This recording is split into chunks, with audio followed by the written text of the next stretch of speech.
هل تساءلت يوما كيف كان المصريون القدماء يتواصلون قبل الشاشات الورقية أو الرقمية؟ دعونا نغوص في عالم البردي الرائع. مفتاح هذا اللغز موجود في النباتات الطويلة النحيلة التي تتمايل برشاقة على طول ضفاف نهر النيل.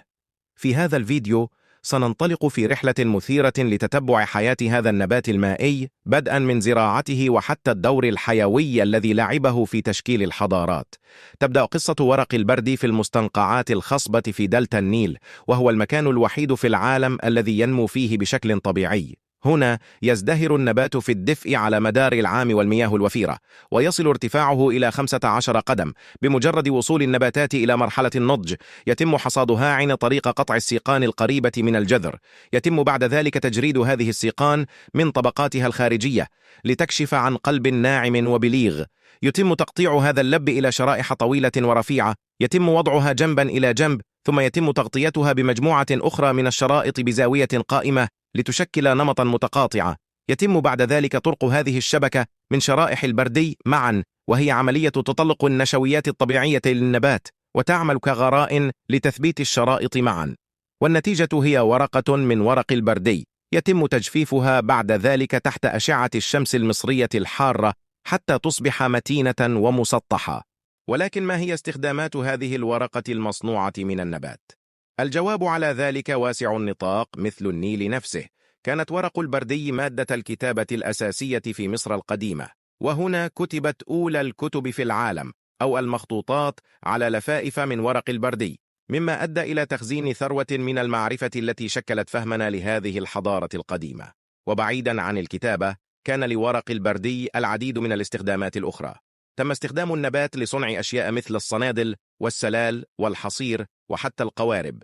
في الواقع إن تنوع ورق البردي مذهل، حيث يتم استخدام كل جزء من النبات.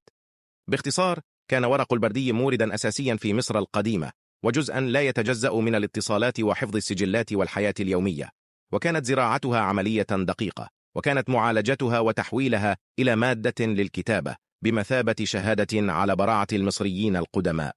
قصة البردي لا تتعلق فقط بالنبات، إنها قصة عن الابتكار البشري وعن قدرتنا على تسخير العالم الطبيعي لتلبية احتياجاتنا.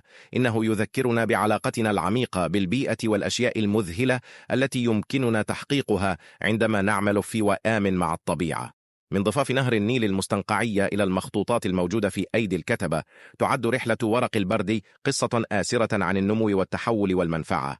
إنها حكاية لا تزال تلهمنا وتذكرنا بالجمال والإمكانات التي تكمن في كل ساق من هذا النبات الرائع. بينما ننهي رحلتنا عبر عالم البردي، ندعوك للانخراط بشكل أكبر في هذه الحكاية الرائعة. ربما تكون مصدر إلهام لك لمعرفة المزيد عن مصر القديمة، أو ربما تكون مهتما بعملية صناعة ورق البردي. مهما كانت اهتماماتك، هناك ثروة من المعرفة في انتظارك لاستكشافها. وتذكر أن هذه الرحلة كانت مجرد واحدة من بين رحلات أخرى لا حصر لها.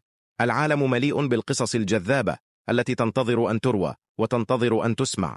إذا استمتعت بهذه الرحلة عبر عالم البردي، فلا تنسى الإعجاب والاشتراك في قناتنا، ونعدكم بأن نقدم لكم المزيد من الحكايات التي تتتبع مسار الإبداع البشري وجمال الطبيعة والتشابك بين الاثنين.